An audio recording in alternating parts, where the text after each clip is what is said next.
Bonjour et bienvenue dans le journal de l'emploi. Travailler avec des animaux, ça nous a toujours fascinés, surtout quand nous étions jeunes. Et c'est possible, nous allons le découvrir dans cette émission avec Stéphane Ouest. Bonjour. Bonjour. Stéphane Ouest qui est formateur en zootechnie au lycée Le Blois dans les Yvelines. Et monsieur Philippe Pellevé, bonjour, vous êtes directeur de l'APECITA. Alors l'APECITA, il faut que je lise toujours le cycle, c'est l'Association pour l'emploi des cadres, ingénieurs et techniciens de l'agriculture et de l'agroalimentaire. En 2 mots, vous aidez les jeunes à trouver un emploi dans le monde agricole. Absolument. On les aide à trouver un emploi, d'abord en leur proposant des offres d'emploi qui nous sont communiquées par les employeurs de ce secteur.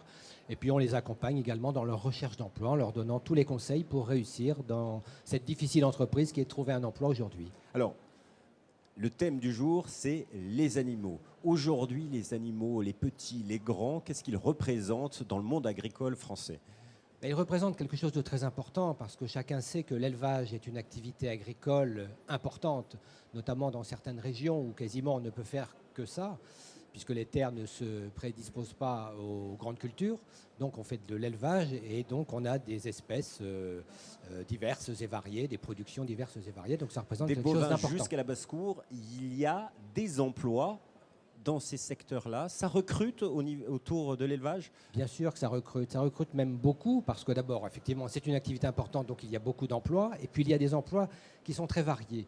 Alors c'est vrai que souvent on pense aux vétérinaires, on se dit l'élevage, les animaux, ce sont les vétérinaires, mais il n'y a pas que les vétérinaires, il y a beaucoup d'autres emplois, il y a des métiers de techniciens, il y a des métiers d'ingénieurs, on peut faire de la recherche. Comment ça, ingénieur autour des animaux? Un exemple? Un exemple, c'est quelqu'un qui fait de la recherche, c'est quelqu'un qui fait du conseil auprès des agriculteurs, qui travaille dans des coopératives d'élevage, qui travaille dans des entreprises qui fabriquent des aliments du bétail et qui donnent des conseils aux agriculteurs.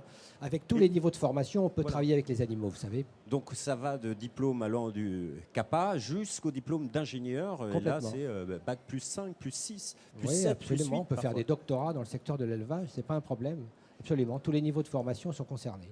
Et ça, c'est pour les animaux à la ferme, mais il y a également 61 millions d'animaux domestiques. Et là, je me retourne vers vous, monsieur West. 61 millions d'animaux, ça veut dire qu'il y a énormément d'emplois, notamment à la ville. C'est le secteur dit de l'animalerie.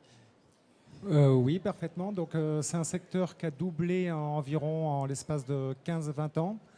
Donc, avant, on parlait de 30 millions d'amis, mais maintenant, on a bien dépassé ce quota. C'est un secteur qui génère presque 4 milliards d'euros de chiffre d'affaires. Il y a combien de salariés qui travaillent dans ce secteur, de manière générale ?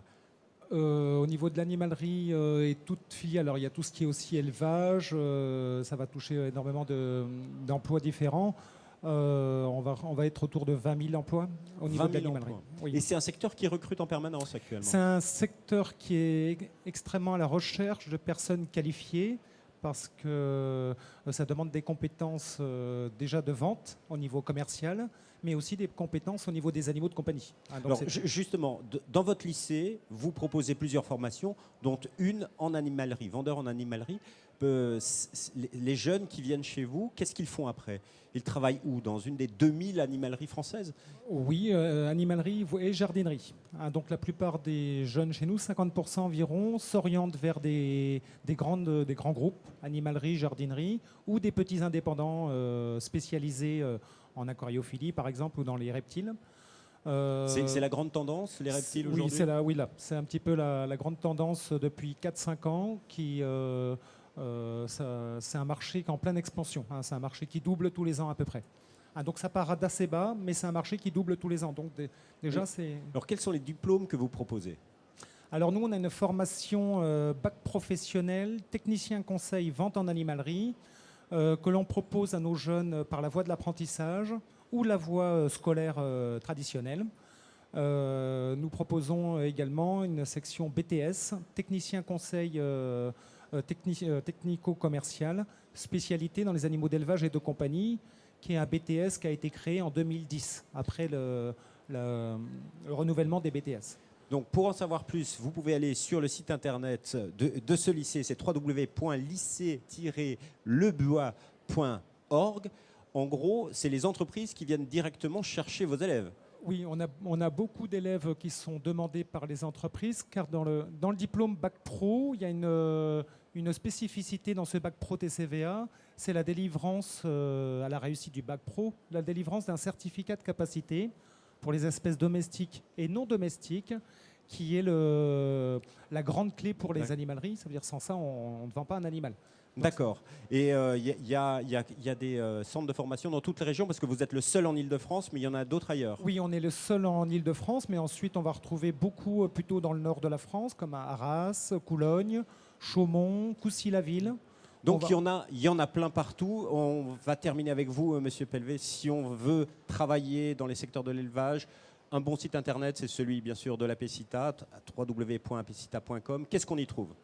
On y trouve d'abord des petits exercices qu'on propose aux internautes à partir de leur motivation, de leur goût, trouver le métier qui peut leur convenir. Et puis à partir de là, trouver les formations qui permettent de préparer à ce métier ou à ces métiers pour lesquels ils sont éventuellement faits. Et puis aller voir les centres de formation dans toute la France où on peut préparer à ces formations. Et il y a très exactement 1285 formations répertoriées sur le site de l'APCITA. Merci beaucoup à tous les deux. On se retrouve demain pour un autre journal. Au revoir.